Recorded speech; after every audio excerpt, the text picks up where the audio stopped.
শেষ পর্যন্ত বাংলাদেশের স্পিন বোলিং কোচ থাকছেন না মুশতাক। চট্টগ্রামে টেস্টের প্রস্তুতি নিচ্ছেন জয়।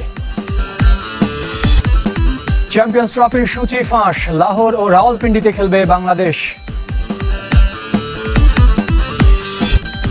অবশেষে বঙ্গবন্ধু স্টেডিয়ামে মাঠে পানি দেওয়ার ব্যবস্থায় পরিবর্তন, বসেছে নতুন জায়ান্ট স্ক্রিন।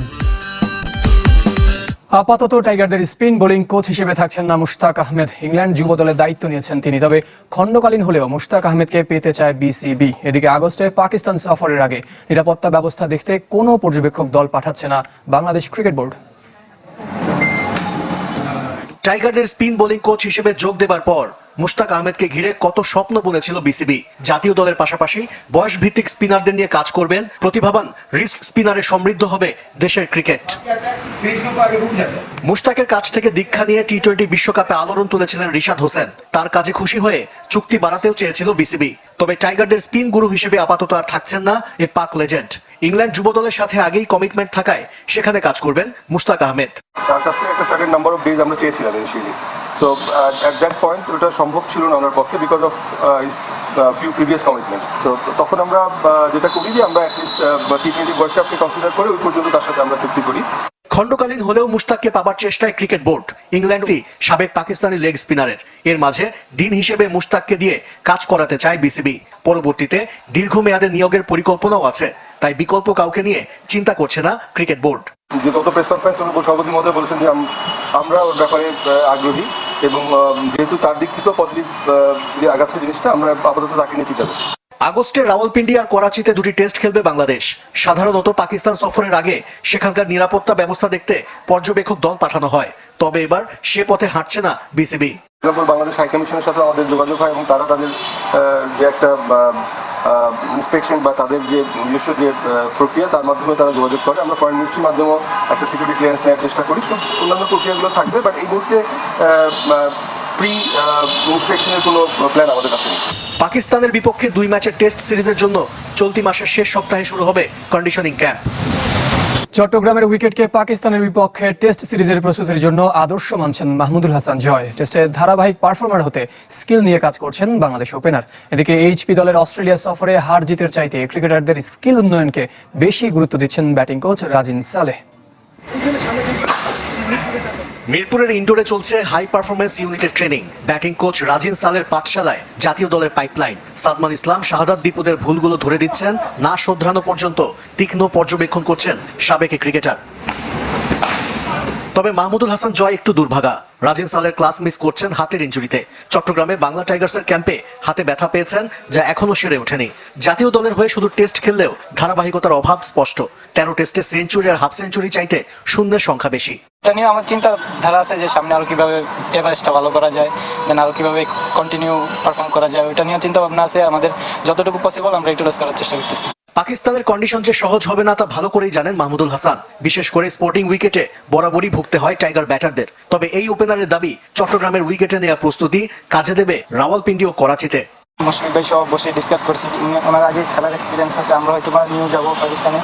সো আমরা ওইভাবে ওই উইকেট, চিটাগাংয়ের উইকেট কিন্তু সবসময় স্পোর্টিং থাকি। সো আমরা ওই উইকেটে প্র্যাকটিস করে ওইটা কীভাবে ইউটিলাইজ করার চেষ্টা করতেছি পাকিস্তান সিমিলারভাবে। তার আগে প্রস্তুতির আরো সুযোগ পাচ্ছেন মাহমুদুল হাসান জয়। এইচপির সাথে অস্ট্রেলিয়া সফরে যাচ্ছেন।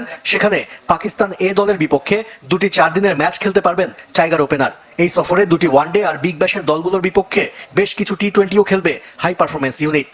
আমরা যাচ্ছি গেম ডেভেলপ করার জন্য। আমরা বলতে যাচ্ছি না যে এখানে আমরা সিরিজ জিতে যাচ্ছি, কারণ এখান থেকে আমাদের প্লেয়াররা এখান থেকে কীভাবে কামব্যাক করবে, প্লেয়াররা এখানে কীভাবে ভালো খেলবে, কীভাবে গ্রো আপ হবে, ওই জায়গাটায় আমি ভেরি মাচ এক্সাইটেড যে অস্ট্রেলিয়া গিয়ে আমরা ওই জায়গায় কীভাবে খেলতে পারি। রোববার অস্ট্রেলিয়া সফরে যাবে এইচপি দল। এবারে জানা গেল চ্যাম্পিয়ন্স ট্রফির সূচি। 19 ফেব্রুয়ারি স্বাগতিক পাকিস্তান নিউজিল্যান্ড ম্যাচ দিয়ে শুরু হবে এবারের টুর্নামেন্ট। পরের দিন লাহোরে ভারতের মুখোমুখি হবে বাংলাদেশ। 24 ফেব্রুয়ারি রাওয়ালপিন্ডিতে পাকিস্তান, আর 27 তারিখ লাহোরে নিউজিল্যান্ডের বিপক্ষে লড়বে টিম টাইগার্স। 22 ফেব্রুয়ারি ইংল্যান্ড অস্ট্রেলিয়া, আর 1 March Bharat Pakistan big match. English সংবাদ মাধ্যম দ্য টেলিগ্রাফ বলছে, আইসিসি পাকিস্তানের প্রস্তাবিত সূচি অনুমোদন করলেও ভারতের দিক থেকে কোনো সাড়া মিলছে না। এ নিয়েই যত অনিশ্চয়তা। 2009 সালে শ্রীলঙ্কার টিম বাসে হামলার পর পাকিস্তানের মাটিতে আন্তর্জাতিক ক্রিকেট বন্ধ ছিল 6 বছর। 2015 সালে জিম্বাবুয়ে সফর দিয়ে শুরু হয়েছিল ফেরার লড়াই। একে একে ভারত ছাড়া সব টেস্ট খেলুড়ে দেশ পাকিস্তান সফর করেছে। গত বছর হাইব্রিড মডেলে শ্রীলঙ্কার সাথে যৌথভাবে আয়োজন করেছে এশিয়া কাপ। তবে পাকিস্তানের আসল ও চূড়ান্ত টার্গেট চ্যাম্পিয়ন্স ট্রফি। এজন্য প্রস্তুতি চলছে জোরে সোরে। বার্বাডোসে টি-20 বিশ্বকাপ ফাইনালের দিন আইসিসির কাছে টুর্নামেন্টের গ্রুপ, সূচি ও ভেন্যু ঠিক করে একটা প্রস্তাব জমা দিয়েছিলেন পিসিবি চেয়ারম্যান মহসিন নাকভি। চিরপ্রতিদ্বন্দ্বী ভারত, পাকিস্তান, বাংলাদেশ ও নিউজিল্যান্ডকে নিয়ে গ্রুপ এ, বি গ্রুপে ইংল্যান্ড, অস্ট্রেলিয়া, দক্ষিণ আফ্রিকা ও আফগানিস্তান। আগে জানা গিয়েছিল লাহোর, করাচি ও রাওয়ালপিন্ডিতে 19 ফেব্রুয়ারি থেকে 9 মার্চ পর্যন্ত হবে চ্যাম্পিয়ন্স ট্রফি। এবার পুরো সূচি প্রকাশ করেছে দ্য টেলিগ্রাফ। 19 ফেব্রুয়ারি করাচিতে উদ্বোধনী ম্যাচে নিউজিল্যান্ডের মুখোমুখি হবে স্বাগতিক পাকিস্তান। 22 তারিখ লাহোরে England, Australia big match. 2 March পর্যন্ত প্রতিদিন গ্রুপ পর্বের একটি করে ম্যাচ। 1 মার্চ লাহোরে ভারত পাকিস্তান দ্বৈরথ।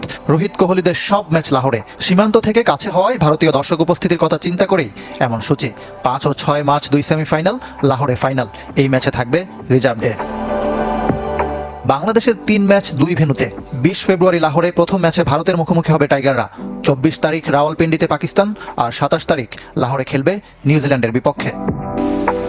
টেলিগ্রাফ সহ কয়েকটি গণমাধ্যম দাবি করছে পাকিস্তানের প্রস্তাবিত সূচি অনুমোদন করেছে আইসিসি।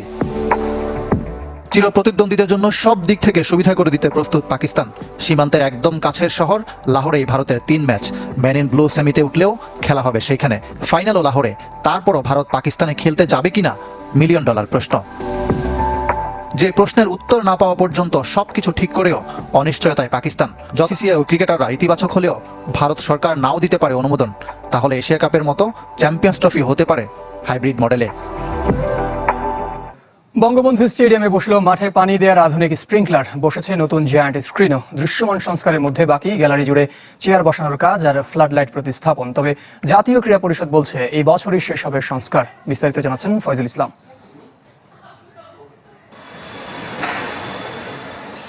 স্প্রিংলার দিয়ে পানি ঝরছে, প্রাণ ফিরছে বঙ্গবন্ধু স্টেডিয়ামের মাঠের ঘাসে। ফুটবল মাঠে পানি দেওয়ার জন্য যে অবাস্তব পদ্ধতি দেখা মিলেছিল তা থেকে এবার মুক্তি মিলল। এরই মধ্যে 10টি স্প্রিংলার বসেছে মাঠের মধ্যে, চারপাশে বসবে আরো 16টি। আগের ওয়াটার গানগুলো এখনো আছে, তবে সেগুলো শিগগির সরিয়ে নেওয়া হবে। দেশের প্রধান ফুটবল স্টেডিয়ামে নতুন জায়ান্ট স্ক্রিনও বসেছে, যা আগের তুলনায় বড় আর সবার উপরে লেখা বঙ্গবন্ধু ন্যাশনাল স্টেডিয়াম। পুরনো স্ক্রিনটিও সরিয়ে নেওয়া হবে। এবছরের মধ্যে কাজ শেষ করার লক্ষ্যে আত্মবিশ্বাসী জাতীয় ক্রীড়া পরিষদ। বাফুকের সাথে বলেছি যে তাদের সাথে কোঅর্ডিনেশন করে তাদের নির্দেশনা অনুযায়ী এবং তাদের চাহিদা অনুযায়ী আমরা ওই পপ আপ সিস্টেমের যে পানি স্প্রিংলার সিস্টেম সেটা আমরা ইনস্টল করা ইতিমধ্যে শুরু করে দিয়েছি এবং যত দ্রুত সম্ভব এই মালগুলো নিয়ে এসে নির্ধারিত সময়ের মধ্যে আমরা কাজ শেষ করে ইনশাআল্লাহ।